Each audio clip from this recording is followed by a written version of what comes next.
are you? I have no plans to step under a bus or to jump under a train. The whole thing stinks. There's plenty of testimony about what Andrew was up to. I mean, he even cut some of his holidays short with his family to actually go to the island. He was so obsessed. Wow. They needed this constant gratification. I mean, Epstein needed, to have an orgasm 3 times a day. Is that right? Andrew, he's the same. He just needs sex the whole time. And he likes to the sound of country music. Is that legal? Who saw him with Virginia Giuffre grinding away on the island. He kind of ordered her from the catalogue. Oh my God. I understand that there were girls 12 and 14. From what we know of Bill Clinton, it's perhaps not surprising that he might come under the spotlight. Did Andrew have any kind of relationship with Trump? Absolutely. Stephen Hawking, he's on that list, right? What was he doing out there? What is the most damning anecdote perhaps you've heard of Andrew in relation to Epstein? Hi guys, can you please do me a favour? We're trying to make sure over 50% of you viewers subscribe. Please hit subscribe now. It's free and helps us grow. You've got this book. Okay, you know what? Just give me a slight rundown of the book itself first. Let's get into that. Well, entitled The Rise and Fall of the House of York is the first joint biography of the Duke and Duchess of York. It's, to be honest, the first full independent book about either of them. The others had cooperation from the principals. And it really has several strands to it. It wanted to answer the question, is this the happiest divorced couple ever? So it was the third of a trilogy of books on royal marriages. But it also has clearly a lot of material on Epstein and Andrew's relationship with him, and indeed Sarah's relationship with Epstein, which is often forgotten, and indeed was, I would say, almost as extensive. And then, of course, it looks at the way they've leveraged their royal position for personal financial gain. Andrew, most obviously, through his role as special trade representative and then at Pitch at the Palace, and Sarah through her endorsement of goods on QVC, working for Weight Watchers and Wedgwood, and being paid huge sums of money to appear at events. And I think one of the other themes is the way that, for her, she has used her charity work, much of it very good, in order to promote her own social life and indeed to help her with her finances. So I was most struck in your brilliant book by the Andrew Epstein relationship. And what I didn't know about at all was this suggestion of a kind of boastful rivalry between them. What was it that Prince Andrew was more obsessed with P*** Y than he was, or whichever way around. But tell me about that.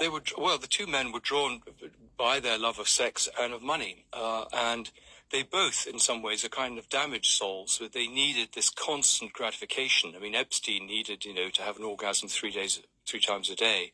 Is that right? Which is why he had all these massages. Whereas Andrew, people said, well, you say he's had 1,000 lovers, prove it. Why haven't they popped up? That's been recounted in countless newspaper articles from very well-informed journalists. So clearly I haven't counted them, but I mean, certainly there are lots and lots of women I've come across, and they're very loyal to him. I mean, they're part of an inner circle. They're hardly likely to break rank. And he takes good care of some of these people.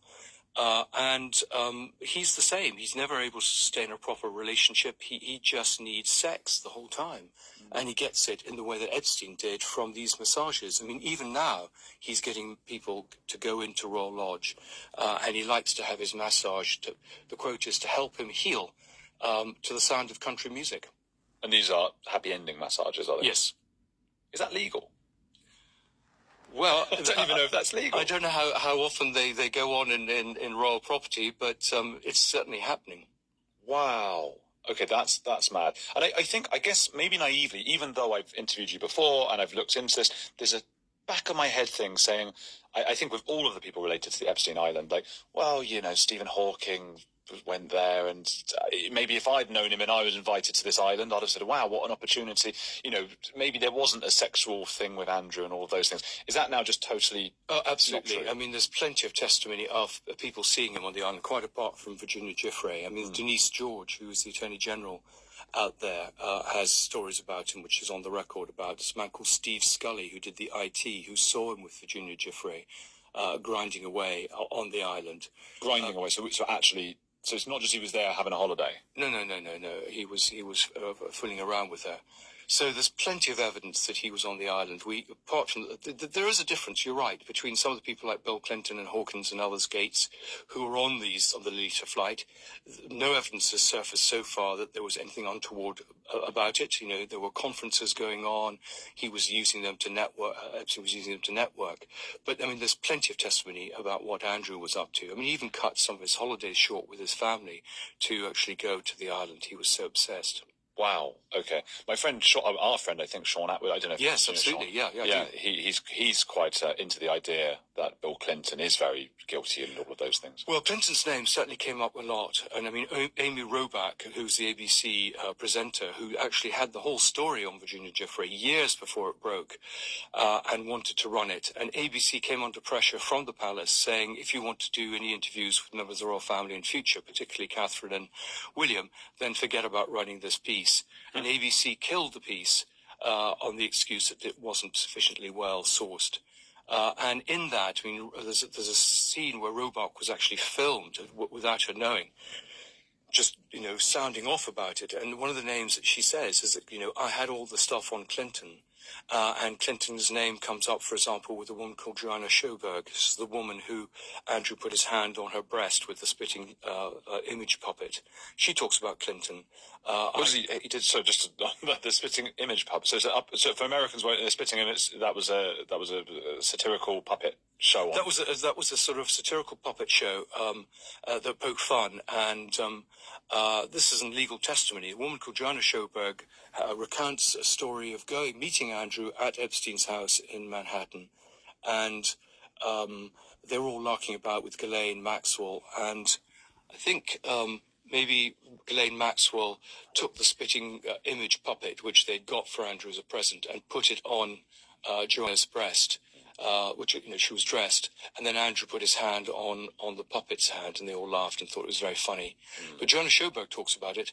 I interviewed a woman called Sandra White, who's never spoken before, and Sandra White was the Mail on Sunday journalist who was sent down to basically mind Virginia Giuffre when they first ran the story, and when Michael Thomas went down there with them. And got the photograph out of the shelf. And Sandra White has said that she heard stories, maybe talking to Virginia or maybe elsewhere, of Andrew with Clinton and pictures of them. So I think there's quite a lot of evidence. And, you know, it's interesting that Trump has ordered for the two Clintons to be subpoenaed and talk about their relationship. So he clearly has information about their relationship. And, you know, from what we know of Bill Clinton, it's perhaps not surprising that he might come under the spotlight. Absolutely. And this is the thing as well. I think some people think that if just because somebody is not in prison or it hasn't been caught or whatever, that they didn't do the things they're accused of doing. And it's not as simple as that, is it? I mean, conviction rates for these kinds of things are notoriously low. It's very hard to prove beyond reasonable doubt that someone did something like this, even on a regular basis. Do you think also Prince Andrew's status as a royal has protected him from prison time, say? This is absolutely insane, what I'm about to show you. It comes from a tool they've partnered with called InVideo. Just watch this for a few seconds. It says there was no trial. Everything then got focused on Ghislaine. And clearly, you know, we have this extraordinary situation where the procurer for other people went to prison, but no one else who, in fact, was one of the people who benefited from what she was doing seems to have even, you know, gone. Nothing's happened about that at all. So, and that's the big question, you know, why has only one person gone to prison for this? And, you know, there's been a giant cover-up. We can see it at the moment with the destruction of all references to Trump in the files. We can see the confusion about that with them saying, first we'll release this stuff, then we won't. There's nothing to, you know, there is lots of stuff, there isn't anything here. You know, the whole thing, you know, stinks, frankly. And I think everyone can see that. Yeah, no, I think so. It's very frustrating, and it's just something that it's almost like we have to put up with it. I don't know what we do. It's people at the top of the media, even in our space right now, in the royals, Epstein until, you know, late in his life, were just protected. It's very frustrating. It is hard, you know. I think there is this parliamentary convention that you don't ask questions about the royals, which I hope will change. I mean, if we had a bit more parliamentary scrutiny and people asking questions, not just about this sort of thing, but also their finances and how opaque they are. I think that would perhaps, you know, garner a bit more trust. But you're right, the media are scared. I mean, what was interesting is when my story came out, I have a story in the book